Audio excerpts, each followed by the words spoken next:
What's up, you guys? Hope you're all doing good and welcome to our Dream Dot channel once again. For those who are visiting our channel for the first time, let me quickly introduce myself. I'm Jagdish, a software developer with around 10 years of experience. In our channel, we have been trying to cover the basics of Java programming. If you are interested in learning Java from the basics, consider subscribing to our channel and check out our videos as we have a wide range of videos and tutorials which talks exclusively and extensively about the basics of Java programming. In our recent past videos, we have been trying to cover the collection framework in Java, and this video is an extension of that particular series. Here we are going to talk about one other implementation of the set interface in Java called as the linked hash set in Java. The previous video we spoke about tree set, and we have even seen about the hash set in Java. If you have missed it, don't forget to check out our channel. So if it is a linked hash set, so already we have seen about two main implementations of the set interface called as the hash set and the tree set. If there is one other implementation of the set interface, it means that it is different or unique in its own way when compared to the other implementations. One basic difference that we found between a hash set and a tree set is that in tree set, whatever the elements that you insert, it will be sorted out in the ascending order. But whereas hash set will not maintain any order. And the unique feature of linked hash set is that it maintains the insertion order.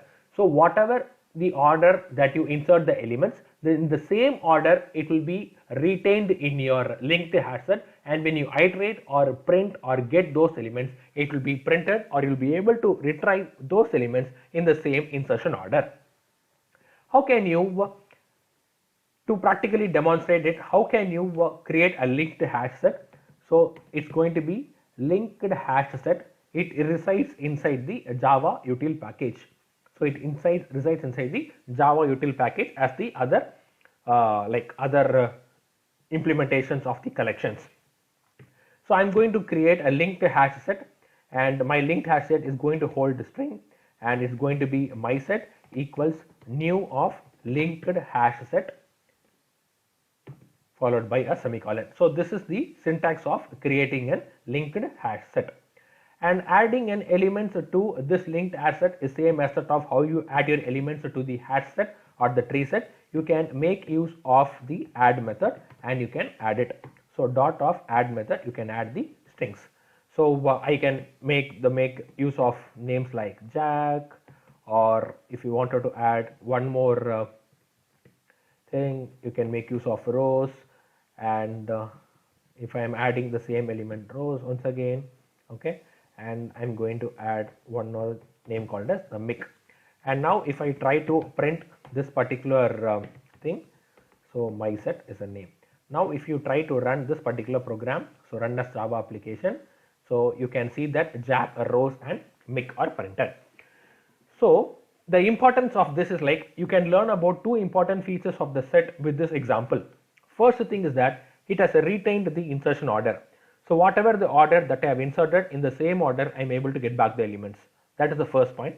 And the second one is that about the unique feature of the set implementation is that it does not allow duplicates, which is also maintained in this example. Even though I inserted rows twice, but it is implemented or it is printed only once.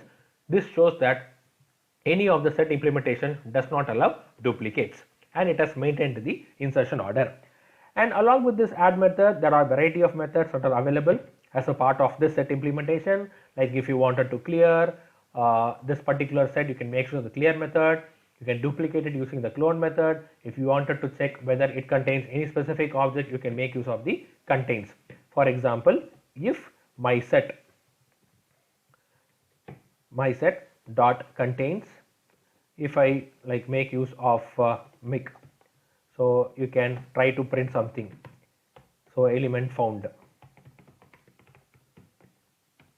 else you can print it as not found.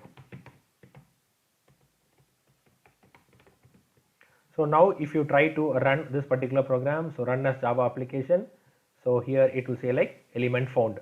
But if I try to find some other element like a Mick one in this particular set, then it will say like that particular element is not found. So this way there are lots of other methods or the functions which is available as a part of this set implementation. Like if you wanted to remove an element, you can make use of the remove. You can check whether it is empty or not. So you can find the size of the set by making use of the size method, and you can convert it into an array. So there are lots of variety of functions which you can make use of. So iterating a set like is same as that of the other set implementations. You can make use of the iterator, or you can make use of a loop for iterating the elements. So here I am making use of enhanced for loop or the advanced for loop. So name of my set, and I will try to print in each element. Okay, so name. Now if you try to run this particular program, so run as Java application, even when you iterate, you can see that the insertion order is maintained for this particular set. Hope you found this video informative. So about the linked hash set which is available in Java. If you have any further questions related to this particular implementation of the set interface, comment it out in the comment section. We'll reply you out, or we'll try to make a video out of it. If you found this video really helpful, give this video a thumbs up and consider subscribing to our channel. We will meet you with the next exciting video soon, and thank you.